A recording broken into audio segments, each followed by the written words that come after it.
अध्याय 1 भोजन के घटक। प्रोटीन दाल, कार्बोहाइड्रेट चावल, अनाज, रोटी, वसा, तेल, घी, लवण, पालक की सब्जी, नमक, पानी, टमाटर।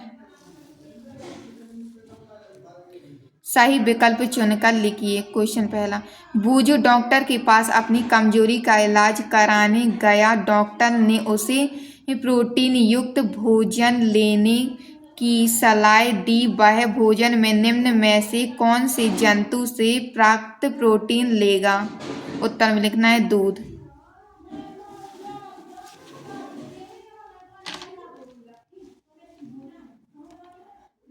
क्वेश्चन दूसरा, दादा दादी द्वारा हमें खट्टे एवं रसीले फल खाने की सलाह दी जाती है, जिससे हमारे शरीर में किस विटामिन की पूर्ति होती है? Vitamin C. प्रश्न क्रमांक तीसरा, टमाटर, आंवला, पालक, आलू, उक्त में से कौन सा पदार्थ आयोडीन के साथ नीला रंग देता है? आलू। बूझो खेलता रहता है, वह धूप में अधिक समय बिताता है, पहेली को पुस्तक पढ़ना पसंद है, वह हमेशा कमरे में बैठकर पुस्तकें पढ़ती एवं चित्रकारी करती है, तो उसमें किस विटामिन की कमी हो जाएगी? Vitamin A, vitamin B, vitamin D और होय तत्व। तो यहाँ पे क्या आ जाएगा आंसर में? Vitamin D.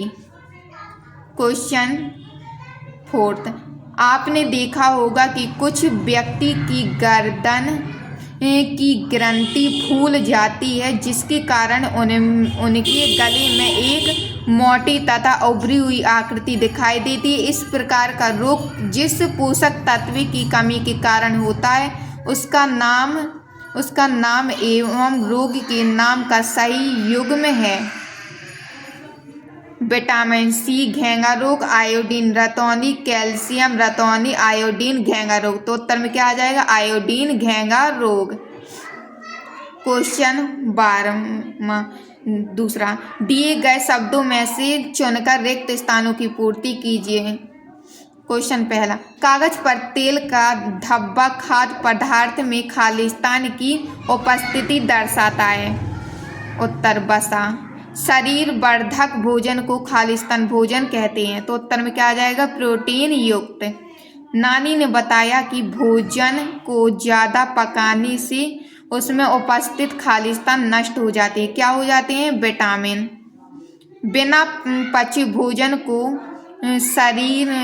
शरीर से बाहर निकलने में खालिस्तान हमारी सहायता करते हैं, तो यहाँ पे क्या आ जाएगा? रूक्षांश।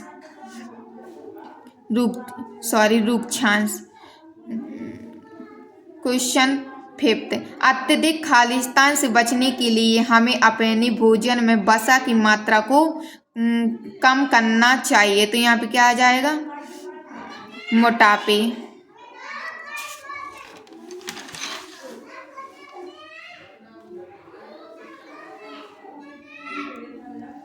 अति लघु उत्तरीय प्रश्न। कोई प्रश्न क्रमांक 2, भूजू को खाद्य पदार्थों में उपस्थित प्रोटीन का परीक्षण करने पर बैंगनी रंग प्राप्त होता है।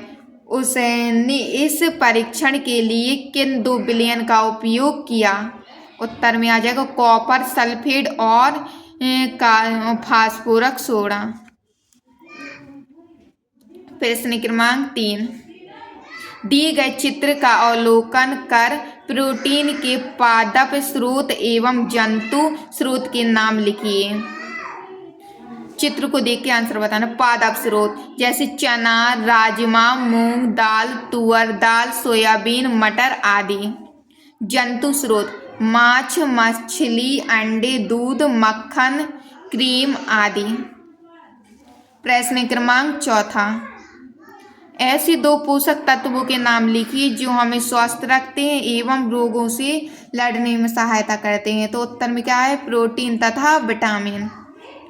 प्रश्न क्रमांक 5, किसी कागज पर तेल की बूंद गिर जाने पर धब्बा क्यों बन जाता है? इस धब्बों से होकर आने वाला प्रकाश कैसा दिखाई देता है? उत्तर यह धब्बा तेल से वसा की उपस्थिति को दर्शाता है। इस धब्बे से होकर जानने वाला प्रकाश धुंधला दिखाई देता है।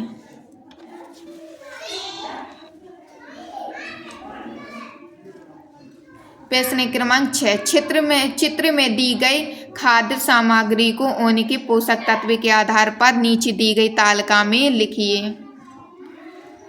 उत्तर: कार्बोहाइड्रेट ब्रेड, प्रोटीन मूंग दाल, वसा दूध अंडे, विटामिन संतरा, खनिज लवण पालक केला। लघु उत्तरीय प्रश्न क्रमांक 7, विटामिन सी के कोई 2 प्रमुख स्रोतों के चित्र बनाकर उनके नाम लिखिए। चित्र संतरा, चित्र टमाटर।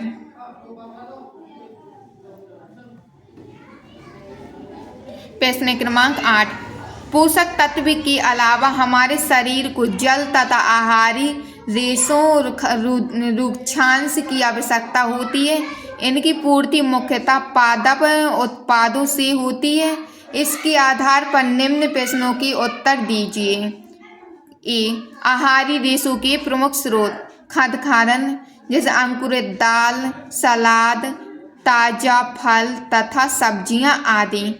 आहारी रेशों के कार्य जैसे बिना पचे भोजन को शरीर से बाहर निकलने का कार्य करते हैं। प्रश्न क्रमांक 9, पहेली की मां ने भिंडी बनाई तो स्वादिष्ट थी। उन्होंने भिंडी को काटने के बाद धोया एवं पकाने के लिए बहुत अधिक तेल व मसाले का उपयोग किया। आपके अनुसार खाना पकाने का सही तरीका क्या होगा?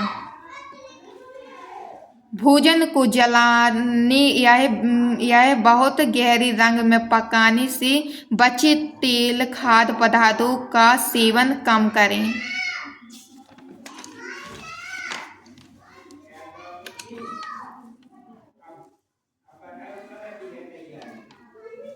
प्रश्न क्रमांक 10, शरीर की वृद्धि एवं अच्छे स्वास्थ्य को बनाए रखने के लिए हमें संतुलित आहार की आवश्यकता होती है। क्या कोई व्यक्ति अल्प व्यय में भी संतुलित आहार ले सकता है?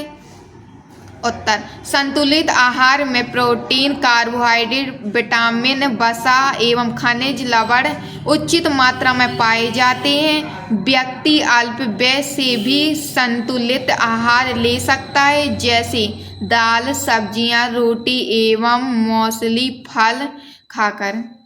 प्रश्न क्रमांक 11, बूझो ने सोचा कि हर समय वसा युक्त खाना ही सर्वोत्तम भोजन है।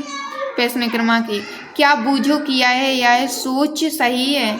नहीं, हर समय वसा युक्त भोजन नहीं खाना चाहिए। प्रश्न सेकंड, अधिक वसा युक्त भोजन का क्या प्रभाव होगा? अधिक वसा युक्त भोजन मोटापे का कारण बनता है। सेकंड, कुछ वसा युक्त भोजन के नाम लिखिए, जैसे पूरी, पराठे, पिज्जा, चिप्स, नमकीन, फिंगर, मोमोज आदि।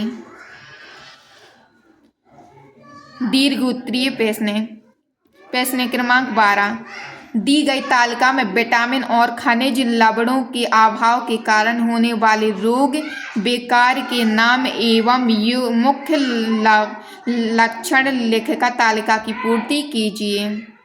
उत्तर: विटामिन रोग विकारों के नाम, रोग के लक्षण।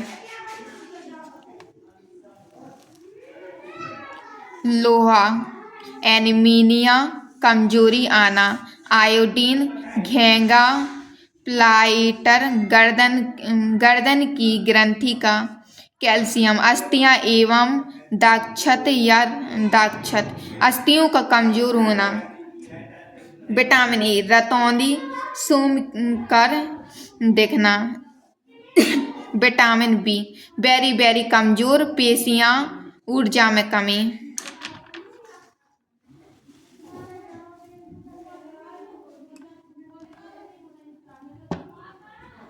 प्रश्न क्रमांक 13।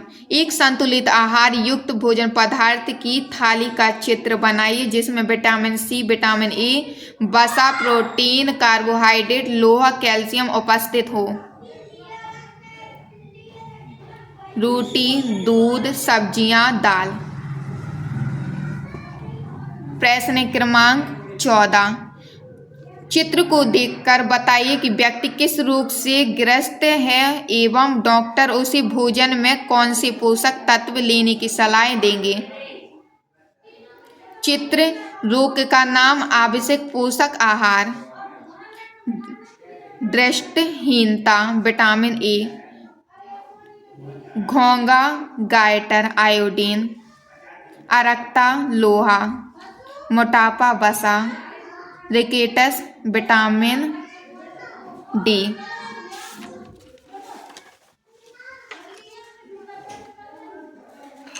विभिन्न प्रकार के भोजन पदार्थों की सूची बनाकर उनके पोषक तत्वों की सारणी अनुसार लिखिए। भोजन पदार्थों के नाम, उपलब्ध पोषक तत्व, वसा, कार्बोहाइड्रेट, प्रोटीन, खनिज पदार्थ। फर्स्ट, गेहूं, कार्बोहाइड्रेट। दूसरा, अंडा, प्रोटीन। तीसरा, सुखाना, रियल वसा। चौथा, घी, वसा। पांचवा, दही, वसा। छठवां, बादाम, प्रोटीन। सातवां, मांस, प्रोटीन, वसा।